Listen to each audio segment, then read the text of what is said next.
In some ways, cities are great, but they can also be expensive, dirty, and overpopulated. That's why you may think that having an abandoned city all to yourself would be a dream come true. You would have infinite space and would never have to wait in traffic ever again. But once you learn the dark backstories and secrets behind these abandoned cities, you'll rethink that. From Ford Car Company's abandoned city in Brazil, to Chinese cities built for millions which house 0 people. Plymouth, Montserrat.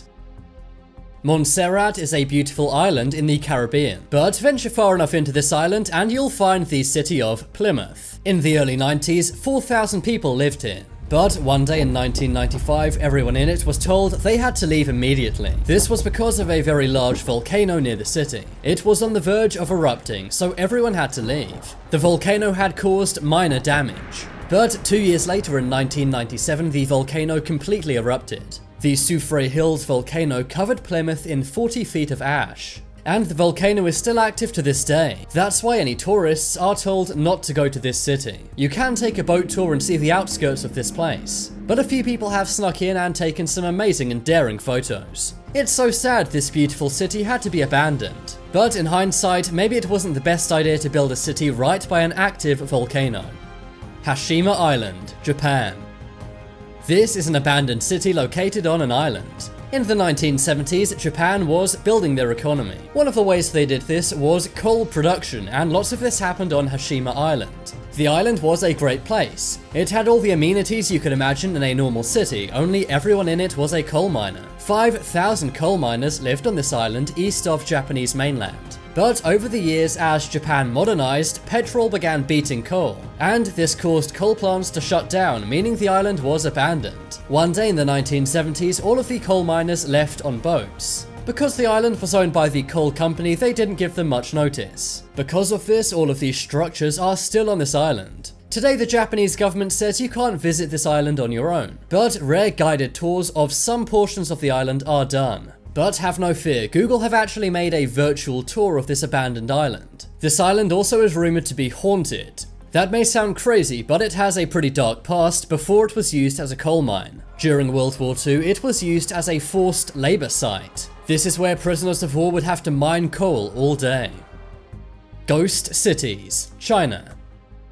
This is not just one city. If you go to China, you'll find many megacities. These are built to house millions of people, but the population is a big fat 0. These ghost cities are made of fancy villas, high-rise apartments, lakes, parks, and roads. The only thing missing is people. There's around 50 of these ghost cities in China, but construction of these continues. But why is this? Well, it's because of China's economy. It's no secret that they're the fastest growing economy in the world, and they will soon kick the USA off the #1 spot. However, their economy is driven by debt. This means local governments try and stimulate their economies by building more and more. They hope this will stimulate the property market, creating a housing bubble. It's said that China has around 70 million empty apartments. But you would not want to go to one of these ghost towns. For one, all of the architecture looks the same, so you may get lost and not be able to find your way out. Not only that, if anything bad happened to you, there's no one around to help. There are no citizens or police for miles around these cities. And because some are still in the process of being built, there's many dangerous construction apparatuses all over the place. Kolmanskop, Namibia. For much of the 19th century, Kolmanskop in Namibia had nothing going on. But everything changed for the city in 1908. That's when a diamond was found in the area. This sparked a gigantic diamond mine. This created lots of jobs, money, and industry. Not long after, the city had movie theaters, schools, casinos, and even an ice factory. But the thing about diamonds is they're pretty rare. This meant that as the diamond supply went down, so did the population. Today, Kolmanskop has 0 diamonds. And it also has 0 people, as there's no jobs here. Most of the buildings have sand tall enough to cover your knees. Anyone can go here and explore, but that's if you don't mind the eeriness of this ghost town. All of the houses are filled up with sand. And the same is the case for the diamond mine, which is now nowhere to be seen. Fordlandia, Brazil.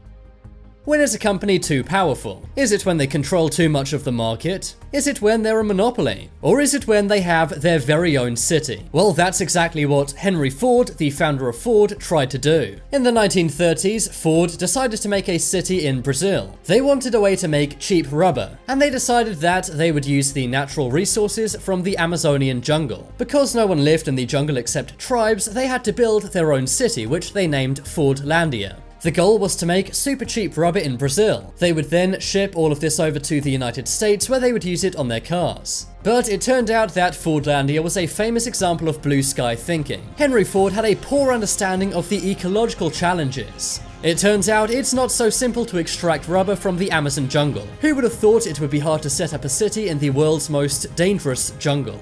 Well, Ford did not, and that's why this city was abandoned in 1934. Today you can see the abandoned factory and water tower. You can also find a few of the houses they built for the workers, but most of these have decayed and become destroyed over time.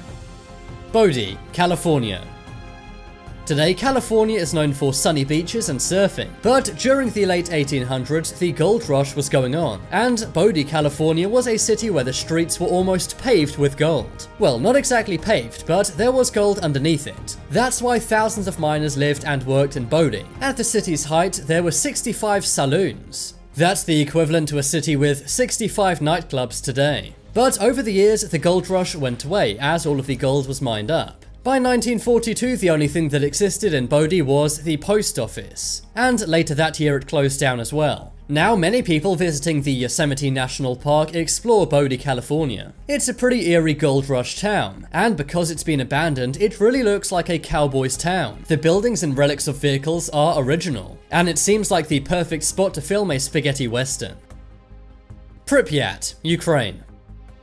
The date was the 26th of April 1986. Reactor number 4's core at the Chernobyl nuclear plant exploded, and this meant that the 50,000 residents in the nearby Pripyat had to leave. They had pretty much no time to pack their belongings and had to leave in a matter of hours. It used to be a great Soviet city. There was a fairground and also large apartments. There were also factories in the area too, meaning many people lost their jobs when Chernobyl happened. But today the only thing living in the city is nature. Everywhere is totally overgrown, and it's still too contaminated for anyone to live in it. The radiation has fallen enough for you to walk around for a few hours, but if you lived here, this would be terrible for your health. So when will this place be safe again? Well, the actual nuclear plant will be safe in 20,000 years. And the surrounding area, for example Pripyat, will be safe in 3,000 years according to experts. Although by then we'll likely be living on Mars.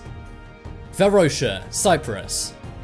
In the 1970s, Varosha, Cyprus was said to be a millionaire's playground. The world's top celebrities would visit, and there were boats, luxury cars and hotels all over the place. But all of that changed in August of 1974. That was when Turkey invaded Cyprus. Varosha's 15,000 residents fled the city. Because they thought they would return once the war was over, they left all of their valuables and livelihoods behind.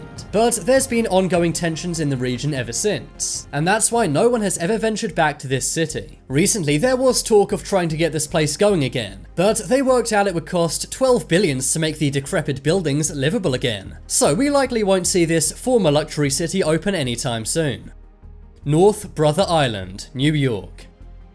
Did you know that there's an abandoned island in New York? The 20-acre island is totally isolated. In the 1800s, it was a pandemic hospital to quarantine people with smallpox. But by the 1960s, it was totally abandoned. Today, trees and vegetation have taken over the island, and the city of New York has banned anyone from going onto it. But now it's time to make your voice heard. Comment below which of these abandoned cities you would want to go to, if any. If you want some more amazing videos, then check out my second channel. But as always, thanks for watching. There are some more videos you may like on screen right now. Leave a like if you enjoyed, and if you haven't already, what are you waiting for? Subscribe to Top 10s.